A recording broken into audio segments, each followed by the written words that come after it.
no livro de 2 Reis, capítulo 5.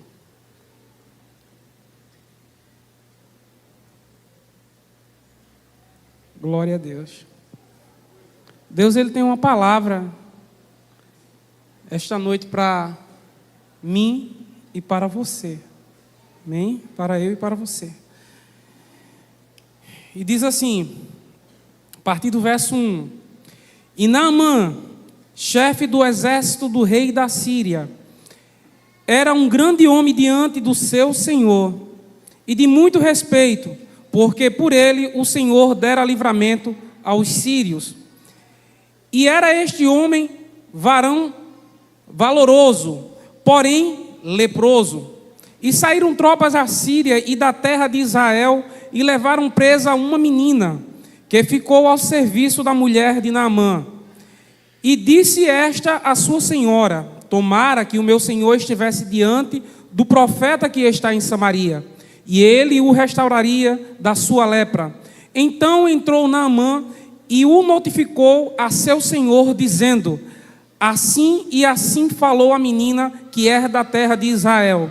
Então disse o rei da Síria: vai, anda, e enviarei uma carta ao rei de Israel. E foi e tomou na sua mão 10 talentos de prata, e 6.000 siclos de ouro, e 10 mudas de vestes, e levou a carta ao rei de Israel, dizendo: logo em chegando a ti esta carta, saiba que eu enviei Naamã, meu servo, para que o restaure da sua lepra. E sucedeu que, lendo o rei de Israel a carta, rasgou as vestes e disse: sou eu Deus para matar e para vivificar? E para que este envie a mim, para eu restaurar um homem da sua lepra? Pelo que deveras notai, peço-vos, e verdes que buscai ocasião contra mim. E sucedeu, porém, que, ouvindo Eliseu, homem de Deus, que o rei de Israel rasgara as vestes, mandou dizer ao rei: por que rasgaste as tuas vestes? Deixai-o vir a mim, e saberá que há profeta em Israel. Veio, pois, Naamã com os seus cavalos e com o seu carro, e parou à casa de Eliseu. Então Eliseu lhe mandou um mensageiro, dizendo: vai e lava-te 7 vezes no Jordão, e a tua carne se tornará e ficarás purificado. Porém Naamã muito se indignou e se foi, dizendo: eis que eu dizia comigo: certamente ele sairá, pôr-se-á em pé e invocará o nome do Senhor, seu Deus, e passará a sua mão sobre o lugar e restaurará o leproso. Não são porventuras Abana e Farpá, os rios de Damasco, melhores do que todas as águas de Israel? Não me poderia eu lavar neles e ficar purificado? Voltou-se e foi com indignação. Então se chegaram ele, os seus servos, e lhe falaram, e disseram: meu pai, se o profeta dissera alguma coisa, porventura não faria? Quanto mais dizendo-te: lava-te e ficarás purificado. Então desceu e mergulhou no Jordão 7 vezes, conforme a palavra do homem de Deus, e a sua carne tornou como a carne de um menino, e ficou purificado.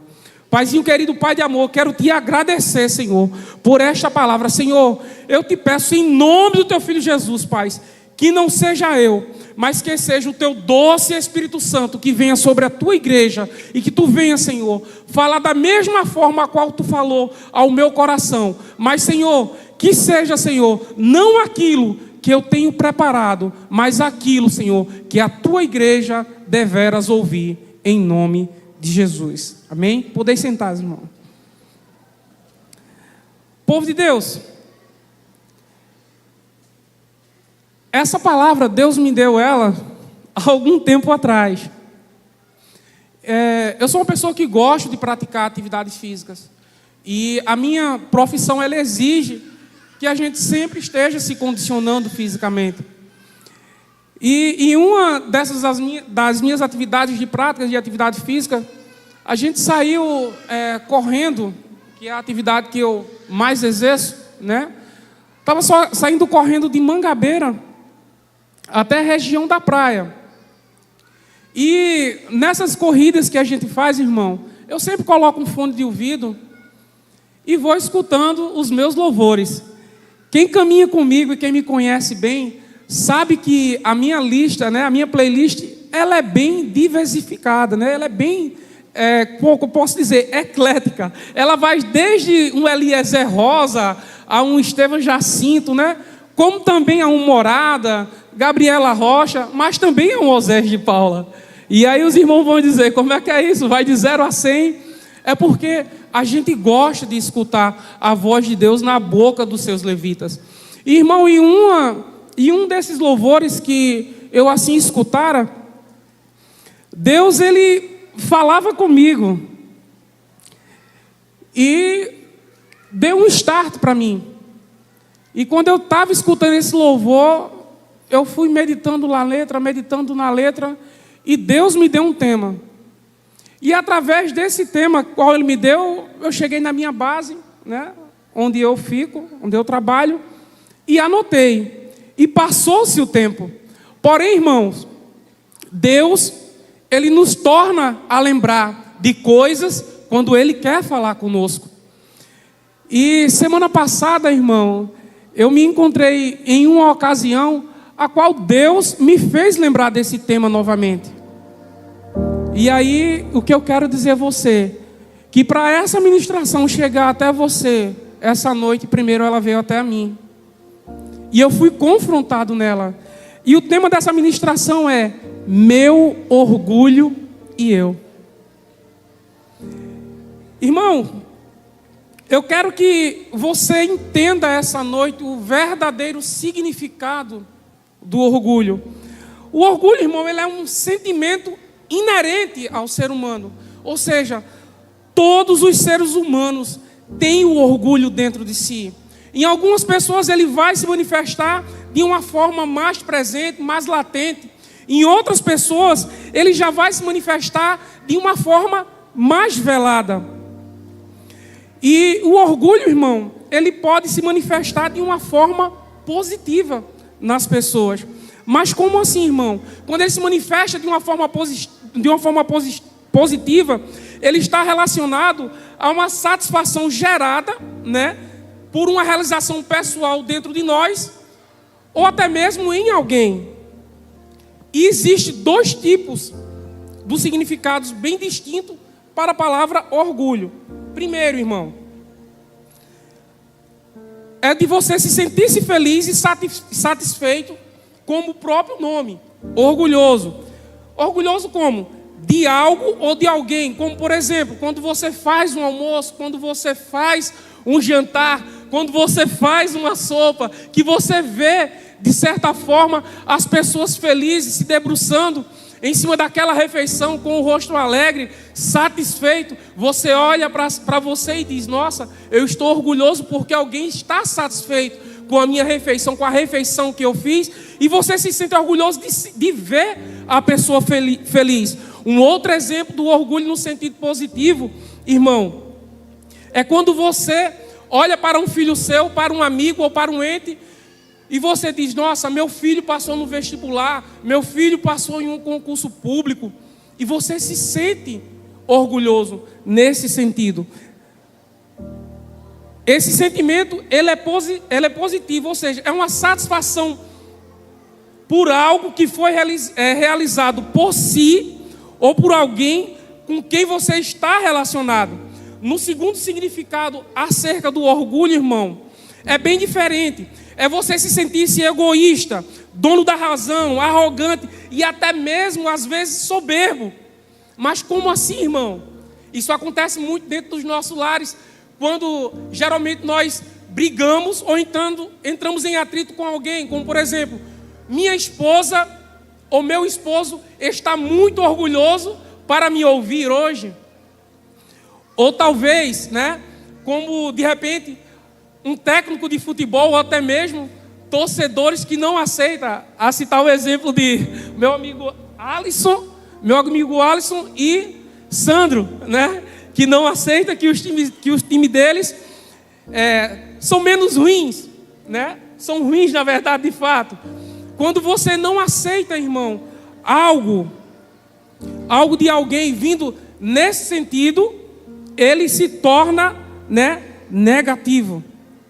Quando a gente procura no dicionário português acerca do significado de orgulho, ele vai dizer que é a manifestação de um alto, conceito ou apreço que alguém tem de si mesmo, ou ainda de atitudes que o faz arrogante, com que a pessoa se sinta melhor ou mais importante que as outras.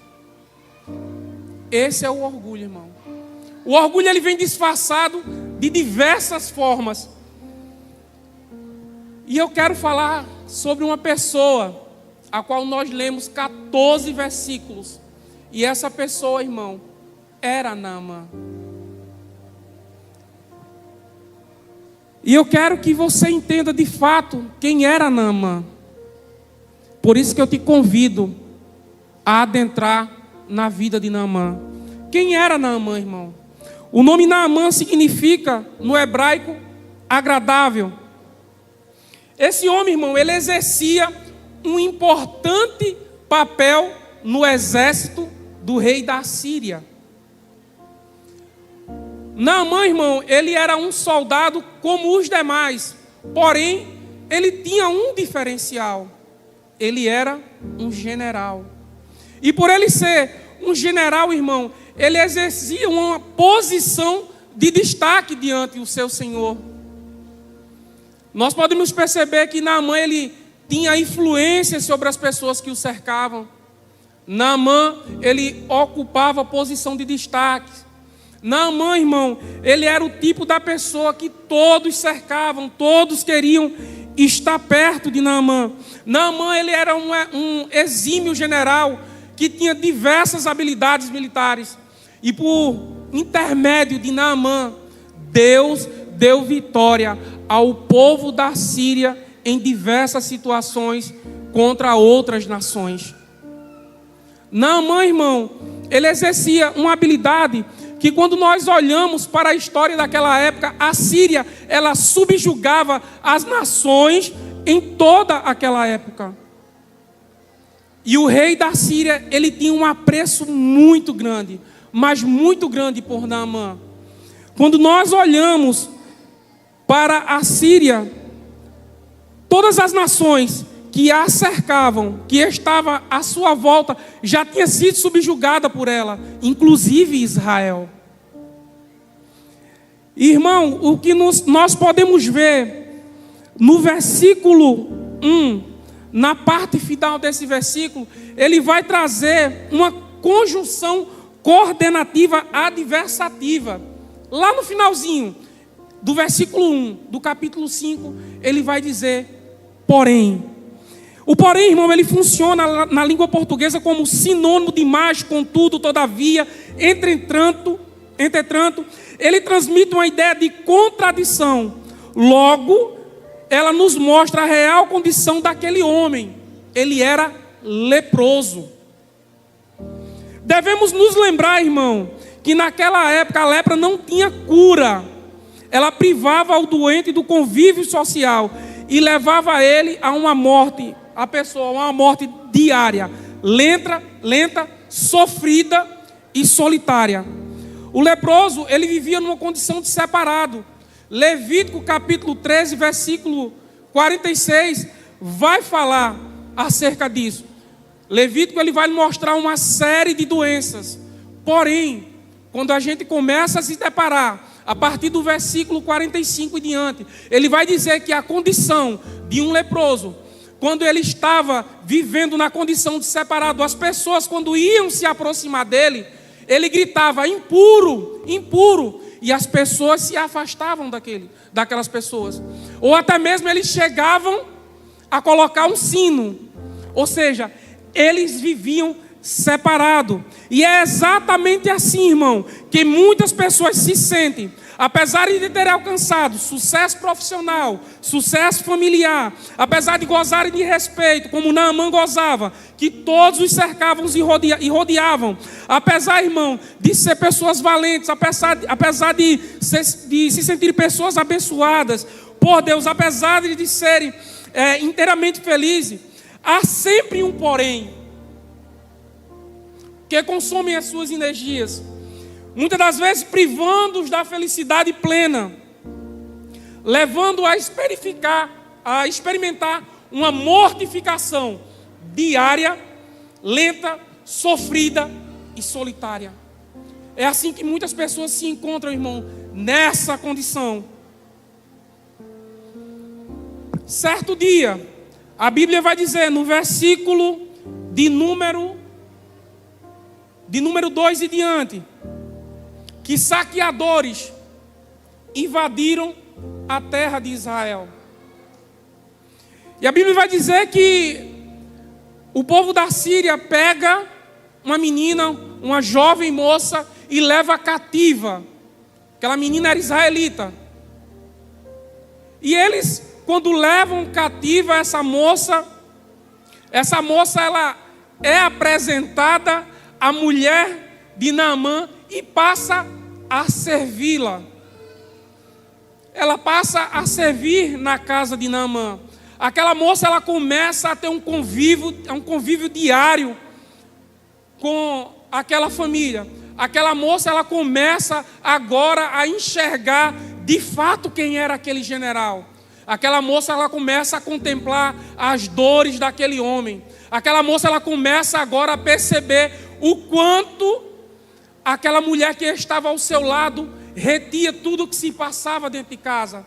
Aquela mulher, ela agora começa a perceber que a luta daquele homem não só era uma luta externa, não só era uma luta contra as nações que estavam ao entorno da Síria.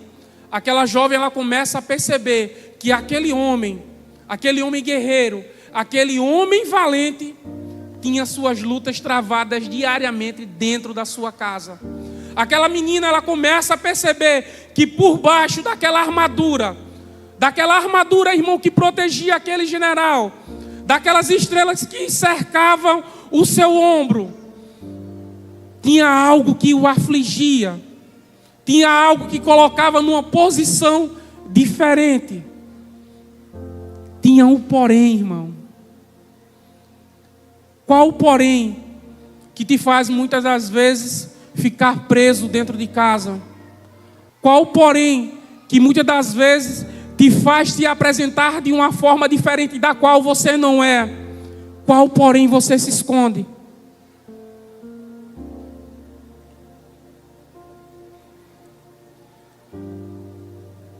Mas Deus, ele tem sempre em sua agenda, irmão, alguém para falar em nossas vidas. E aquela menina, irmão, ela é usada por Deus. Aquela menina, ela foi levada em cativo. Mas quando eu olho para o plano divino de Deus, do que Deus queria tratar com Naamã, eu vejo o tempo todo o dedo de Deus naquela história. Da mesma forma, irmão, que Deus, ele tem sempre uma pessoa para falar em nossas vidas. Ele colocou uma liderança para falar na minha e na sua. E essa semana que se passou, quando Deus me fez lembrar desse tema, ele me colocou dentro de uma situação que eu queria virar bicho, irmão, dentro de casa. Mas, como eu falei, Deus, ele coloca pessoas para falar na nossa vida. E aí, irmão, eu mando uma mensagem para o meu pastor não responde, porque muitas das vezes a gente acha, irmão, que Deus é tipo assim, um garotinho de recado, ou até mesmo alguém que trabalha no McDonald's ou no Burger King, que está por trás de um balcão, e você chega lá e diz: olha, me dá um Mac dia feliz, olha, me dá aí um hambúrguer, me dá aí uma coca gelada, uma batatinha. Às vezes a gente se coloca nessa condição de querer as respostas no nosso tempo, do nosso jeito e do nosso modo, mas não funciona desse jeito. E aí, irmão, não demorou 2 minutinhos, 3 minutos, eu não aguentei, pum, liguei para o meu supervisor. E olhe que meu supervisor me escutou, mas também me tratou. Muitas das vezes, irmãos, a gente está indo por um caminho que se torna perigoso. E se a gente não tiver cuidado, a gente vai entrar, irmão, num caminho de rebeldia, num caminho de deslealdade, num caminho de desobediência. Eu sempre ensino a nossas células, irmãos, e quem anda comigo, principalmente mais próximo, né? Claro, os irmãos, que nós não devemos dar acesso. Nós não devemos dar acesso ao nosso coração a todo tipo de pessoa. Você não tem que dar acesso, irmão, a todo tipo de pessoa. Se Deus, Ele colocou alguém na tua vida, respeito. Você está debaixo de uma proteção espiritual. Você está debaixo de uma liderança constituída por Deus. Irmãos, e aquela menina, ela foi boca de Deus na vida de Naamã. Aquela menina, vendo toda aquela condição de Naamã, ela olha para aquela senhora e diz, lá no versículo 3, olha, se o meu Senhor soubesse que há profeta em Israel, estou resumindo a frase, irmão, se meu Senhor soubesse que há profeta em Israel, eu acho que todas as buscas que ele já fez para se livrar dessa doença, todo o recurso que ele já gastou, certamente ele teria ido já lhe procurar.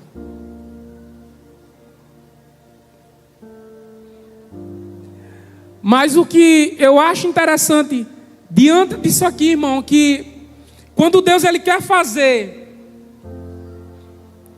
algo extraordinário na vida de alguém, Ele sempre usa alguém improvável. Você já pensou, irmão, Naamã, um general, um homem de posição, um homem de destaque, olhando, vendo que já tinha procurado toda a ciência, gastar todo o seu recurso, com os melhores médicos, olhar para uma escrava que estava dentro da sua casa aí e dizer, será? Lucas capítulo 1, versículo 37, ele nos traz uma das verdades mais simples, clara, porém muito tangíveis para Deus. Ele vai dizer, porque para Deus nada é impossível. Qual tem sido o impossível que tem acontecido na tua vida, irmão? Eu costumo dizer que onde a minha mão e a tua mão pode alcançar, aí é possível. Porém, onde a minha mão e a tua mão não conseguem alcançar, nós vamos depender de alguém. E esse alguém é Deus, irmãos. Esse alguém é Deus. E Naamã não, a esposa de Naamã, quando escuta isso daquela menina, corre, fala para o seu esposo. Seu esposo escuta, filtra, leva para o rei. E o rei assim diz, anda, corre, vai depressa. Agora, porém, faz o seguinte, leva uma carta de recomendação para o rei, para tu se apresentar.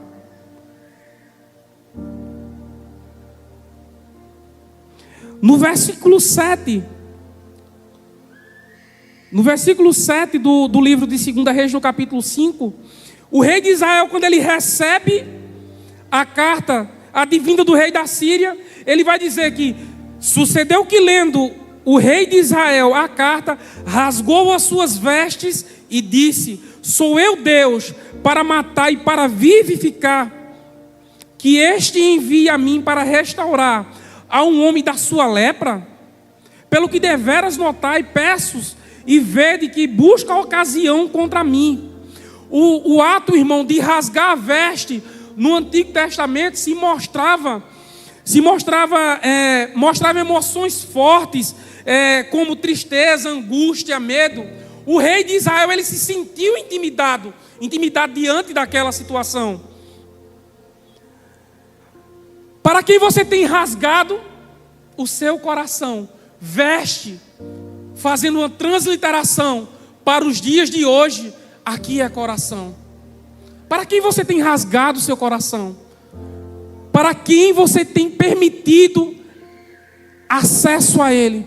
Quem tem acessado Ele? O profeta Joel vai dizer no capítulo 2, versículo 13: rasgai o vosso coração.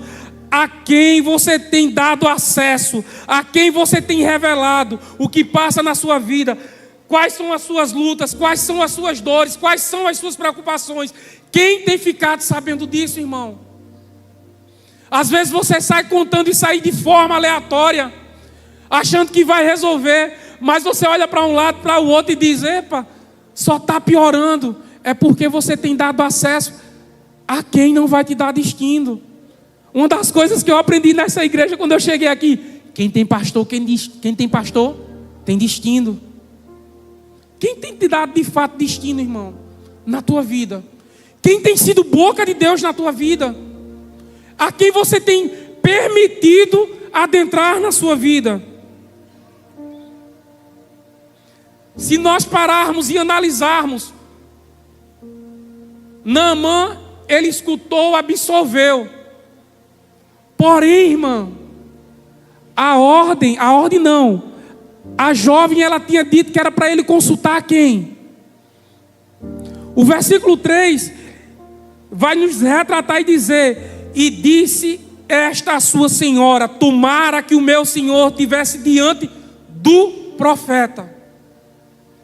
Naamã pegou uma carta de recomendação para se apresentar diante do rei. Era para ele ter ido em busca do profeta. Quantos caminhos, irmãos, quantos direcionamentos eu e você recebe, e muitas das vezes nós pegamos na contramão, na contralógica daquilo a qual somos direcionados. Muitas das vezes entramos, irmãos, em lutas que não era para ser nossa, porque nós buscamos. Às vezes nós estamos passando por situações que não era para nós passarmos. E quando olhamos, paramos e analisamos e diz: mas e o direcionamento?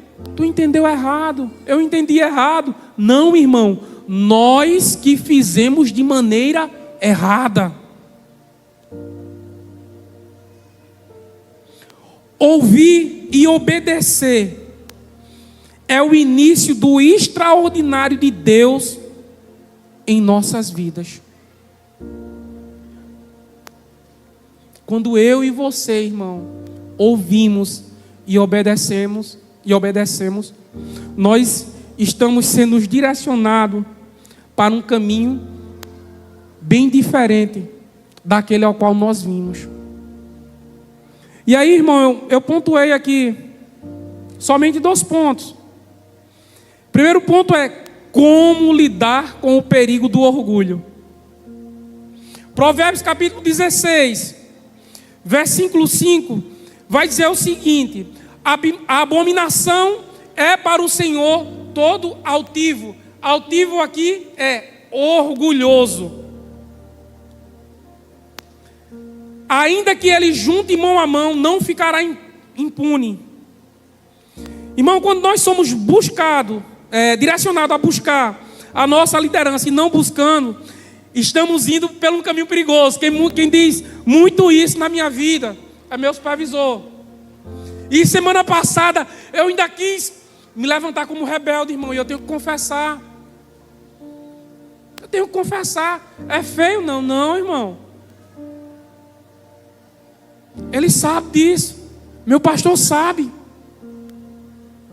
Ainda quis, de certa forma, camuflar, mas enganoso é o coração do homem.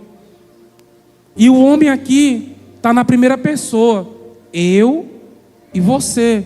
Quando a Bíblia diz que enganoso é o coração do homem, a gente tende a olhar para quem está diante de nós, para quem está do nosso lado. A gente tem já por natureza própria esse sentimento de transferir culpa, irmão. Onde na verdade nós temos que entrar no lugar de admitir quando estamos errando. Nós temos uma dificuldade muito grande de admitir isso. nós temos uma facilidade terrível de transferir.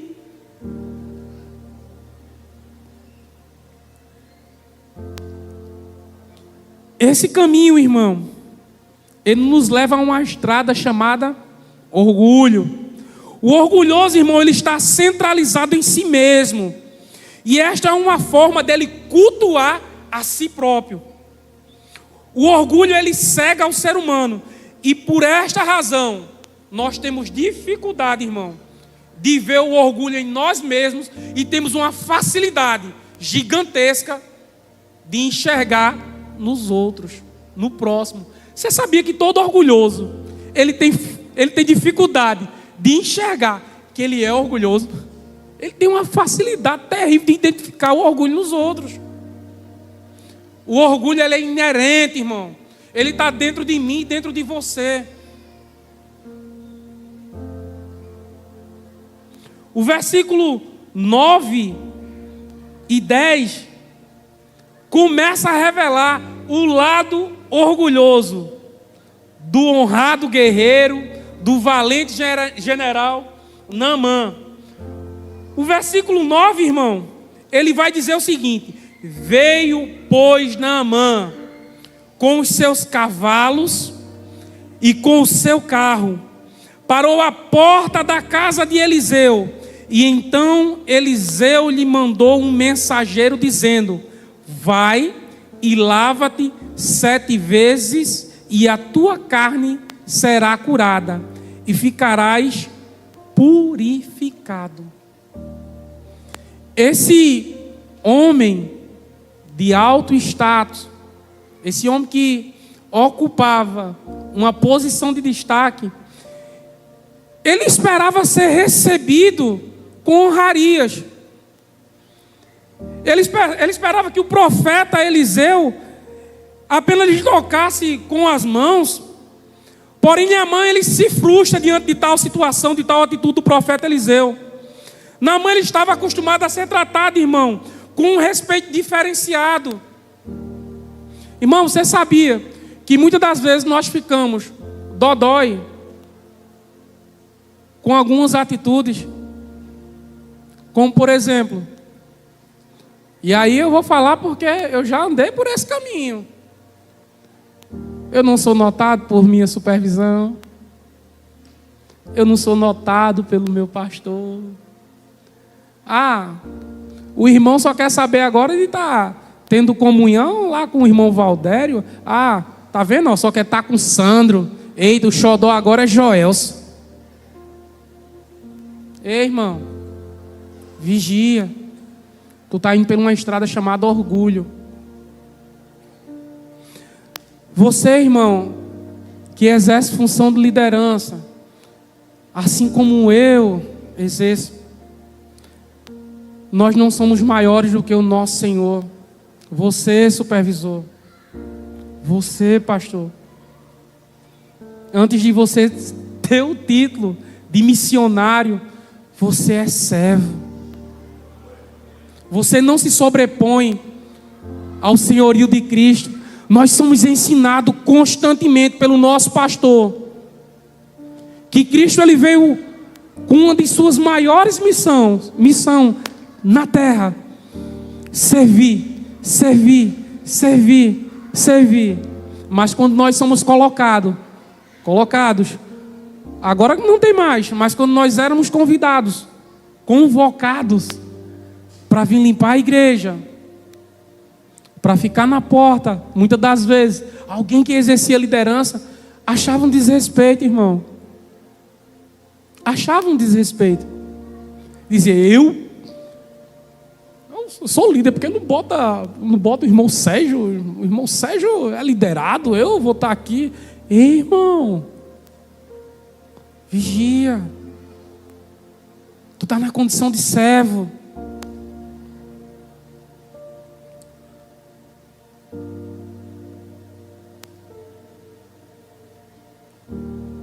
O orgulho, irmão, ele nos leva à fuga. Uma das coisas que mais me chamaram a atenção a respeito da lepra de Naamã é que ela leva à perda ou deterioração da sensibilidade ao tato e a uma incapacidade correspondente de sentir dor e temperatura. Isso, a lepra, né? Por outro lado, eu quero que você entenda que, por outro lado, o orgulho nos leva à perda da sensibilidade de ouvir a voz de Deus, de sentir Deus em nossas vidas, nos levando, sabe o que é, irmão? A uma coisa chamada esfriamento espiritual. O orgulho, irmão. Naamã, ele tinha a lepra no seu corpo. A lepra, ela causava e causa, né? Perda da sensibilidade, o toque. Um dos sentidos. Porém, o orgulho, irmão, nos faz perder sentidos espirituais. Quando nós observamos e fazemos uma analogia, isso aqui a gente vai ver, a gente perdendo a sensibilidade de ouvir Deus, a gente vai perder. Rapaz, eu me veio agora, eu olhei para o pastor Zé Lira e me veio algo na mente, porque o pastor Zé Lira, ele cita muito essa frase, mas eu acho que se fosse Zé Lira, de repente olhando assim, o pastor Zé Lira olhando e falando para Naamã, a tua dificuldade aí está sendo acometida, a lepra está te causando uma sequela de perder a sensibilidade, Naamã. Mas deixa eu te dizer uma coisa, Naamã, nós não andamos, Naamã, pelaquilo que vemos, nós andamos por aquilo que cremos. Naamã, ele estava perdendo essa sensibilidade, ele não tinha, mas ele não sentia.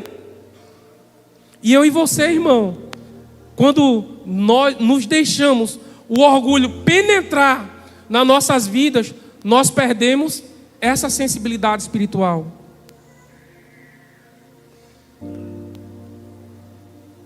Nós temos em Naamã um exemplo de como o orgulho pode afetar a nossa capacidade de aceitar ajuda e transformação.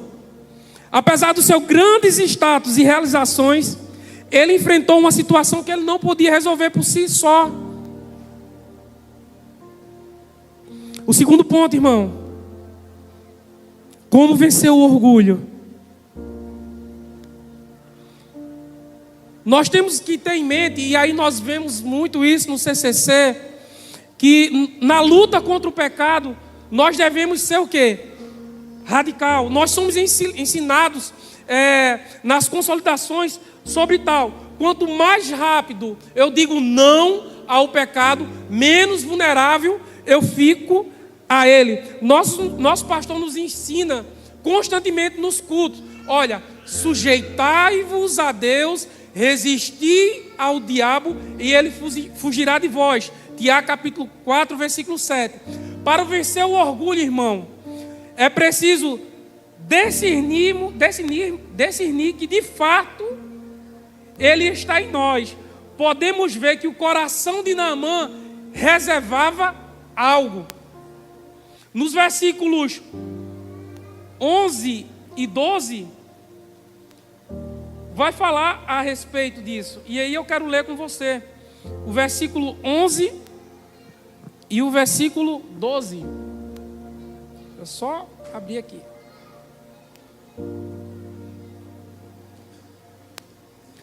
Porém Naamã muito se indignou-se e foi dizendo: eis que eu dizia comigo, certamente ele sairá, pôr-se-á em pé e invocará o nome do Senhor seu Deus, e passará a sua mão sobre o lugar e restaurará o leproso. Não são porventura Abana e Farpá, rios de Damasco, melhores do que todas as águas de Israel? Não me poderia eu lavar neles e ficar purificado? E voltou-se e foi com indignação. Irmãos, há quem diga por aí, né?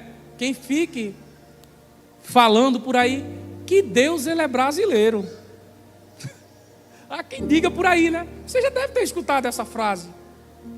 É porque a gente brasileiro sempre quer dar um jeitinho nas coisas. Não, mano, ele não era brasileiro, não.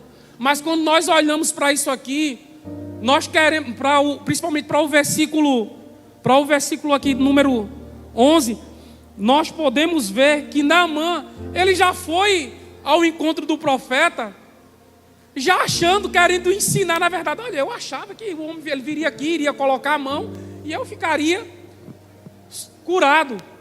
Eu sairia daqui limpo, restaurado. Quantas das vezes eu e você estamos passando por situações e queremos ensinar a forma de Deus trabalhar ou resolver? O oposto do orgulho é o que, irmão? O oposto do orgulho, pastor, é o que? O oposto do orgulho é o que, igreja? Sem medo, o oposto do orgulho é o que? É o que? A palavra humildade, irmão, ela vem do grego humus, que significa terra. Em algumas outras derivações, ela vai dizer que é esterco de minhoca. A palavra humildade significa humus, que vem de terra. A pessoa humilde, ela não se exalta, se nivela a terra. Ah, irmão, você já escutou alguém dizendo assim? Olha, eu sou humilde. Eu sou humilde. Orgulho disfarçado. Orgulho disfarçado. Amém? João, ele vai nos falar algo extraordinário no capítulo 3 e o versículo 30. Ele vai dizer: é necessário que ele cresça. E que eu o quê? E que eu o quê? Quanto mais eu me nivelo a terra, mais eu me aproximo de Deus. Como assim, irmão? Quanto mais nós nos reduzimos a silhueta, quanto mais estamos na posição de humilhação, estamos nos aproximando de Deus. Nós buscamos constantemente melhorar de vida. É errado, irmão? Não. Você está em busca de um crescimento, de uma melhor qualidade de vida. Nós queremos o melhor carro, nós queremos a melhor casa, o melhor emprego, nós queremos o melhor tudo. Nós estamos buscando isso aí, crescer. Mas nós temos que entender o seguinte, que no mundo espiritual, se eu quero crescer, eu tenho que me colocar numa posição e numa condição de humilhação. É diferente, irmão. Aqui, nós queremos isso aqui. Mas Deus, Ele quer você ali. Deus, Ele quer eu e você mais próximo à terra.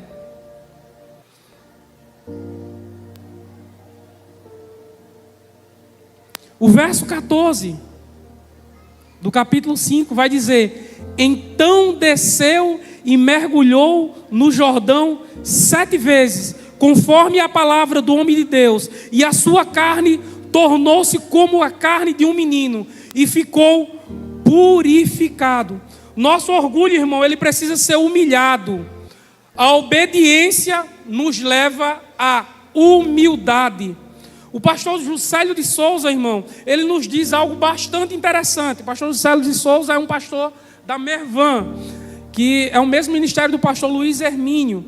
Ele diz assim: olha, a gratidão é a matéria-prima para a adoração. Por sua vez, a ingratidão é a matéria-prima da murmuração. Marcos capítulo 1, versículo 9, vai dizer o seguinte: e aconteceu, naqueles dias, que Jesus, tendo ido de Nazaré, da Galiléia, foi batizado por João no Jordão. O Ministério do Louvor pode vir, viu?